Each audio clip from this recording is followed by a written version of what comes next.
హైదరాబాద్ లో జరిగిన రోడ్డు ప్రమాదంలో బాసర ఆలయ పూజారి చనిపోవడం విషాదం నింపింది. గతంలో బాసర దేవాలయ విగ్రహాల తరలింపులో ఆరోపణలు ఎదుర్కొన్న పూజారి విశ్వజిత్ ఈ ప్రమాదంలో చనిపోయాడు. మద్యం మత్తులో నిర్లక్ష్యంగా వాహనం నడపడమే ప్రమాదానికి కారణమన్నారు పోలీసులు. వీకెండ్లో మందుబాబుల వల్ల బంజారాహిల్స్, జూబ్లీహిల్స్ రోడ్లు రక్తసిక్తమవుతున్నాయి.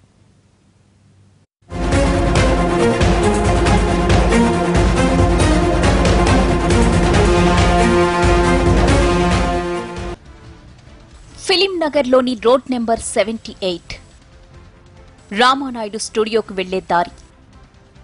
శనివారం తెల్లవారుజామున నిర్మానుష్యంగా ఉన్న రోడ్. వేగంగా దూసుకొచ్చిన ఒక కారు అదుపు తప్పి చెట్టును ఢీకొట్టింది. కారులో ప్రయాణిస్తున్న బాసర పూజారి విశ్వజిత్ స్పాట్లోనే చనిపోయాడు. మిగతా నలుగురికి గాయాలయ్యాయి. పూజారి విశ్వజిత్ తో పాటు మరో నలుగురు మణికొండలో పార్టీ చేసుకున్నారు. రాత్రి వేళల్లో పోలీసులు డ్రంక్ అండ్ డ్రైవ్ ఉంటుందని తెలిసి తెల్లవారుజాము వరకు అక్కడే ఉన్నారు. రాత్రి 2 గంటల తరువాత డ్రంక్ అండ్ డ్రైవ్ ఉండని తెలుసుకుని షేక్పేట్ నాలా మీదుగా ఫిలిం నగర్ కొచ్చారు. ఆ తరువాత ఫిలిం నగర్ నుంచి రాయదుర్గం వెళ్లడానికి రోడ్ నెంబర్ 78 లో ప్రయాణించారు.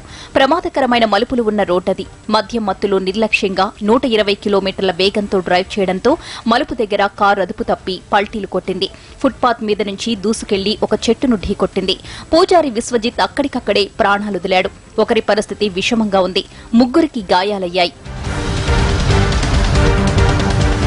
చెట్టు లేకపోతే కారు మరింత ముందుకెళ్లి అందరినీ బలి తీసుకునేది. కారులో ప్రయాణించిన వారంతా మద్యం మత్తులో ఉన్నారని గుర్తించారు పోలీసులు. ఈ ప్రమాదంలో పూజారి విశ్వజిత్ తలకు బలమైన గాయాలు కావడంతో చనిపోయాడని తేల్చారు పోలీసులు. గతేడాది బాసర ఆలయ విగ్రహాల తరలింపు కేసులో విశ్వజిత్ పైన ఆరోపణలొచ్చాయి. దీంతో ప్రభుత్వం సస్పెండ్ చేసింది. 20 రోజుల క్రితమే సస్పెన్షన్ ఎత్తివేసింది ప్రభుత్వం. డ్యూటీలో చేరేందుకు 20 రోజులుగా ఈవో చుట్టూ తిరుగుతున్నాడని, విధుల్లో చేర్చుకోకుండా వేధించారని ఆరోపిస్తున్నారు విశ్వజిత్ కుటుంబ సభ్యులు. హై స్పీడ్ లో ఉన్నట్టు చెప్తున్నారు చూసిన వాళ్ళు, సాక్షులు. హై స్పీడ్ లో వచ్చి గోడ గుద్ది తర్వాత చెట్టు గుద్ది వెహికల్ తలకిందులైంది. అందులో నుంచి ఒక వ్యక్తి చనిపోయిన, విశ్వనాథ్ అనే వ్యక్తి, సుజిత్ అనే వ్యక్తి చనిపోయినారని తెలిసింది. ఇందులో Jubilee Hills law and order police స్టేషన్లో కేసు నమోదు చేసి విచారిస్తున్నారు. ఆ కారును కూడా ఉదయం షిఫ్ట్ చేయడం జరిగింది. హైదరాబాద్ లో వీకెండ్ వచ్చిందంటే చాలు డ్రంక్ అండ్ డ్రైవ్ ప్రమాదాలు పెరిగిపోతున్నాయి. జూబ్లీహిల్స్, బంజారాహిల్స్ లో తెల్లవారుజాము వరకు డ్రంక్ అండ్ డ్రైవ్ నిర్వహించాలని డిమాండ్ చేస్తున్నారు స్థానికులు.